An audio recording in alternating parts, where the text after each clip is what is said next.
So, eto na nga po pala guys, ito na nga po pala ang laban at 3-9 na nga po namin kung paano nga po ako mag-badminton. Pero minsan po pumapalipak po talaga ako sa pagka-serve. Ayan na nga po talaga ako at ayan na nga po, diba? Ay, nasayang pa. Sorry na nga po pala sa coach namin na maigi akong pinag-aanuhan.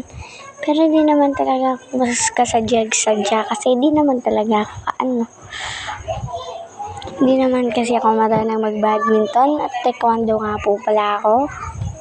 At sorry na nga po pala kung nag-change court kami. Ay nako. Ayan na nga po pala, lilipat na nga po pala ang aming video per. Ayan na nga, zinom nyo na nga po. A moment of truth. Wapeng, another wapak. Naalala ko, na-smash ko yan, pero hindi nga na-video ng video per ko. And panoorin na nga lang natin.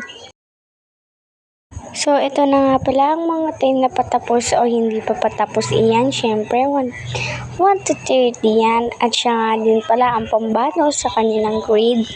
Pero ako naman din, volleyball kasi sport ko, pero wala mga time dyan. O yan na nga ako, tinatalunan ko talaga yan. Hindi naman kasi pwede sa amin talunin yan. Ayun lang, thank you for watching.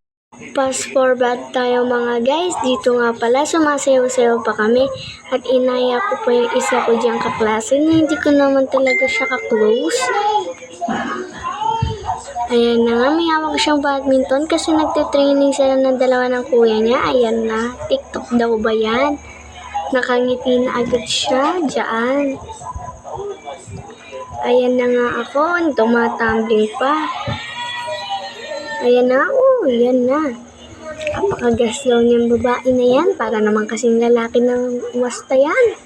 O sige, panoorin na nga muna natin yan bago natin kinuha.